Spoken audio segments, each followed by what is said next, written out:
हाइमा खातून, इस कबीले का सरदार मैं हूँ, तो मैं फैसला करूँगा कि कब जिरगा बुलाया जाए।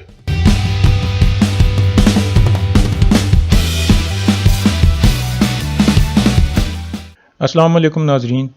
इस किस्त के आगाज़ में हनली बाज़ार में एक आदमी ने सुल्तान अलाउद्दीन के जासूस को एक पोल के साथ बांधा हुआ था और कह रहा था, इकट्ठे हो जाओ और देखो मैं क्या करने वाला हूँ। अर्तुगरुल और उसके साथी भी वहाँ पहुँच जाते हैं। अर्तुगरुल उस बंधे हुए शख्स को गौर से देखता है। धुंधार पूछता है, ये क्या है भाई? अर्तुगरुल कहता है, ये हमारा आदमी है। धुंधार कहता है, तो फिर हम इंतज़ार क्यों कर रहे हैं भाई, चलें इसको बचाते हैं।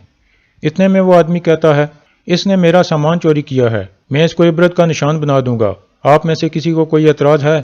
सब लोग कहते हैं, लटका दो इसको। जबकि अर्तुगरुल एक तरफ जाकर अपनी साथियों से कहता है, वो लोग इसको चारे के तौर पर इस्तेमाल कर रहे हैं और वो चाहते हैं कि मैं इसको बचाने के लिए सामने आऊं। धुंधार कहता है, अब हम क्या करेंगे भाई? अर्तुगरुल कहता है, हम इसे रात को बचाएंगे।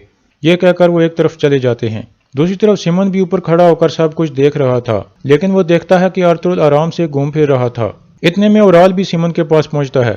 सिमन कहता है, ऐसा लगता है अर्तुगरुल अभी भी हमारे कदमों में है।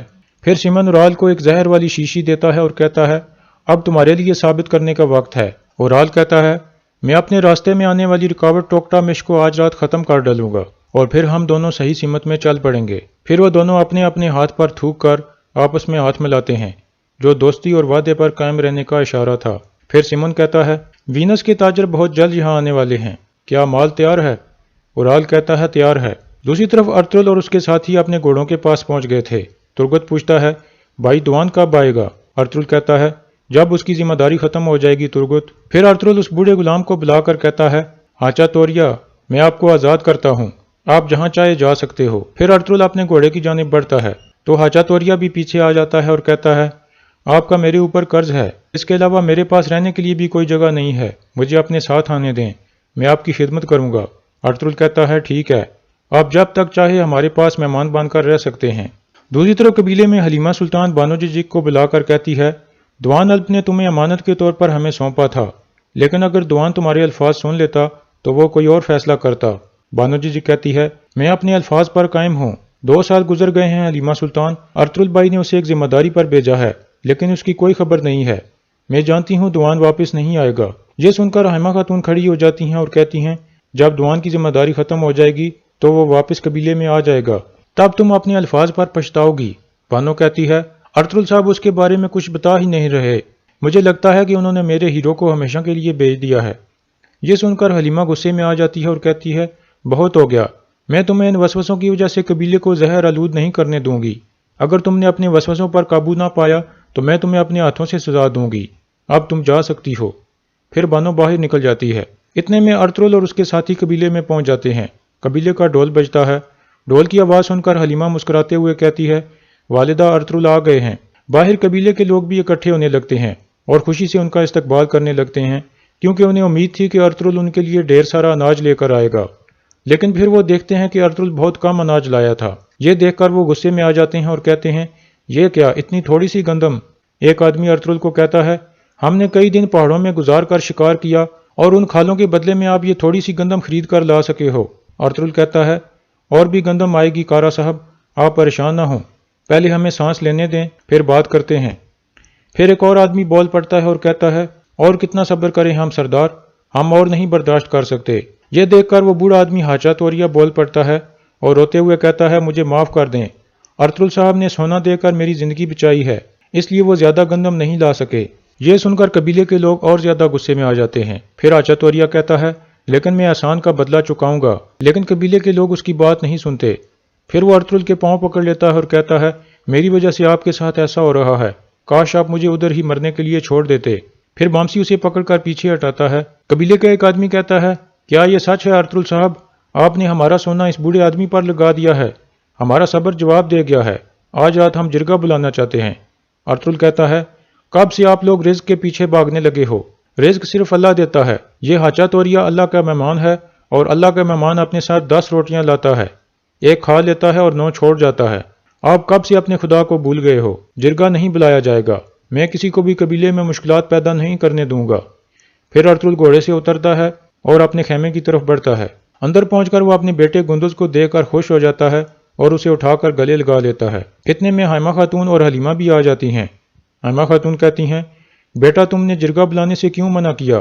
ارطغرل کہتا ہے، میں نے جرگے سے منع نہیں کیا والدہ، بلکہ میں نے ان کو اکٹھا ہو کر لوگوں کو بھڑکانے سے منع کیا ہے۔ حائمہ خاتون کہتی ہیں، لیکن تم یہ بات جرگے میں کرو، اور ایک سردار یہی کرتا ہے۔ یہ سن کر ارطغرل غصے میں آ جاتا ہے۔ حائمہ خاتون، اس قبیلے کا سردار میں ہوں، تو میں فیصلہ کروں گا کہ کب جرگہ بلایا جائے۔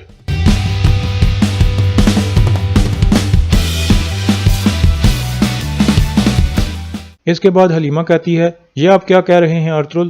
ہمارا قانون یہ نہیں ہے۔ ارطغرل غصے میں کہتا ہے، میرے حکم پر کیوں سوال اٹھائے جا رہے ہیں حلیمہ سلطان؟ ایک سردار کے الفاظ آخری ہوتے ہیں، کیا یہ ہمارا قانون نہیں ہے؟ اگر میں اس قبیلے کا سردار ہوں تو فیصلہ بھی میں ہی کروں گا۔ یہ کہہ کر ارطغرل اندر چلا جاتا ہے۔ اس کے بعد جاویدار قبیلے کا منظر سامنے آتا ہے۔ اورال کی بیوی اپنے خیمے میں عبادت کرنے میں مصروف تھی۔ اتنے میں قبیلے کا ڈول بجتا ہے۔ قبیلے کا سردار اپنے آدمیوں کے ساتھ واپس پہنچ گیا تھا۔ قبیلے کے لوگ اکٹھے ہونے لگتے ہیں۔ اورال کی بیوی فوراً عبادت روک کر سامان اندر رکھ دیتی ہے اور باہر نکل آتی ہے۔ پھر سب لوگ گھوڑوں سے اترتے ہیں۔ قبیلے کا سردار جاندار کہتا ہے، ٹوکٹا مش صاحب، آج رات کھانے پر آپ کو میری دعوت ہے۔ ہم وینس کے لوگوں کو قالین بیچنے کے بارے میں بات کریں گے۔ ٹوکٹا مش کہتا ہے، جیسے آپ کی خواہش سردار۔ پھر جاندار کہتا ہے، چولپن خاتون، آج شام کے کھانے پر مہمان آئیں گے، آپ اسی لحاظ سے کھانا تیار کرواؤ، کوئی کوتاہی نہیں ہونی چاہیے۔ چولپن کہتی ہے، ٹھیک ہے سردار۔ پھر چولپن اپنی نوکرانی کو حکم دیتی ہے، تم کھانا تیار کرواؤ۔ اس کے بعد وہ اپنے خیمے میں جاتی ہے۔ اورال اسے کہتا ہے، بابا کو ہر چیز کا پتہ چل گیا ہے، اب سے میں کسی کو بھی سکون سے نہیں رہنے دوں گا۔ چولپن کہتی ہے، آپ کے خیال میں کس نے آپ کے بابا کو بتایا ہے؟ اورال کہتا ہے، ٹوکٹا مش نے۔ پھر اورال زہر کی ایک شیشی نکال کر چولپن کو دیتے ہوئے کہتا ہے، آج رات کے کھانے کے بعد ہم اسے دفن کر دیں گے۔ چولپن شیشی لے کر کہتی ہے، بس کام ہو گیا، جو بھی آپ کے سامنے کھڑا ہوگا وہ ڈوب جائے گا، اب ہمارا وقت ہے۔ اس کے بعد رات کا کھانا شروع ہو جاتا ہے۔ ٹوکٹا مش بھی ان کے ساتھ بیٹھ کر کھانا کھانے لگتا ہے۔ چولپن کی نوکرانی کچھ برتنوں میں شربت ڈالنے لگتی ہے۔ پھر وہ زہر والی شیشی نکالتی ہے اور ایک برتن میں ڈال دیتی ہے۔ اس کے بعد وہ شربت لے کر اندر جاتی ہے اور سب کے آگے شربت والا ایک ایک برتن رکھ دیتی ہے۔ سردار جاندار پوچھتا ہے، ہمارے پاس کتنی قالینیں بچی ہیں اورال؟ اورال کہتا ہے، وینس کے تاجروں کے لیے کافی ہیں۔ جاندار کہتا ہے، آپ لوگ قالینوں کے معیار پر خاص دھیان دیں، میں نہ سنوں کہ جاویدار قبیلہ گھٹیا چیزیں دیتا ہے۔ اتنے میں ٹوکٹا میں شربت پینے لگتا ہے اور اورال اور اس کی بیوی اسے گور کر دیکھنے لگتے ہیں۔ دوسری طرف ارطغرل اپنے ساتھیوں کے ساتھ بیٹھ کر کہتا ہے، اب ہمارے دشمن پوری طاقت سے حملہ آور ہوں گے، اس لیے ہمارے پاس ضائع کرنے کے لیے وقت بالکل نہیں ہے۔ عبد الرحمن کہتا ہے، قبیلے میں نیا مسئلہ کھڑا ہو رہا ہے اور لوگوں کا صبر جواب دے رہا ہے بھائی۔ وامسی کہتا ہے، یہ کیسے ناشکرے لوگ ہیں، جب ان کے پیٹ بھرے تھے تو سب ٹھیک تھا، اب بھوکے ہوئے ہیں تو ہلچل شروع کر دی ہے۔ ترگت کہتا ہے، وہ 2 سالوں تک ٹھیک رہے ہیں بھائی، ایک اچھی تجارت لوگوں کو امید دلائے گی۔ پھر ارطغرل کہتا ہے، میں نے سنا ہے کہ وینس کے لوگ کچھ قالینیں خریدنے کے لیے ہنلی بازار میں آ رہے ہیں، فوراً قبیلے کی تمام قالینیں اکٹھی کر لو، یہ ذمہ داری عبد الرحمن اور دوندار کی ہے۔ پھر ترگت پوچھتا ہے، اگر وہ سلطان کا آدمی مر گیا تو کیا ہوگا بھائی؟ ارطغرل کہتا ہے، ہمارے پاس اور کوئی راستہ نہیں ہے، ہم ہر حال میں اسے زندہ یا مردہ اس بازار سے نکال کر لائیں گے۔ ترگت دوندار کہتا ہے، یہ تو بہت مشکل کام ہے، ہم کیسے کریں گے بھائی؟ ارطغرل کہتا ہے، کیا تم جانتے ہو بھیڑیا اپنے شکار کے لیے کیسے جال بچھاتے ہیں؟ یہ سن کر سب مسکرانے لگتے ہیں۔ اس کے بعد ارطغرل انہیں اپنا سارا منصوبہ بتاتا ہے۔ دوسری طرف سمن اپنے ساتھیوں سے کہتا ہے، ہم نے سلطان علاء الدین کے آدمی کو پکڑنے کے لیے ایک جال بچھایا ہے اور چارے کے طور پر اس جاسوس کو بازار میں پول کے ساتھ باندھا ہوا ہے، لیکن یاد رکھنا ہم نے اسے زندہ پکڑنا ہے۔ دوسری طرف ارطغرل حلیمہ کو کہتا ہے، رات کو میں سپاہیوں کے ساتھ شکار پر جاؤں گا، مجھے امید ہے کہ اللہ کی مدد سے سب اچھا ہوگا۔ حلیمہ کہتی ہے، انشاءاللہ، اللہ کرے کہ آپ کا تیر سیدھا شکار کو لگے اور پھر آپ قبیلے کے لیے اناج لا سکیں۔ اس کے بعد ارطغرل باہر نکل جاتا ہے۔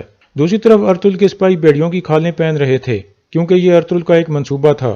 اتنے میں ارطغرل بھی وہاں پہنچتا ہے اور وہ بھی بیڑیے کی ایک کھال پہن لیتا ہے۔ اس طرح وہ تینوں روانہ ہونے کے لیے تیار ہو جاتے ہیں۔ ارطغرل کہتا ہے، بیڑیے دھندلے موسم کو پسند کرتے ہیں، چلو میرے جنگجوؤں، جنگ ہماری ہے اور جیت اللہ کے ہاتھ میں ہے۔ اور یہاں اس قسط کا اختتام ہو جاتا ہے۔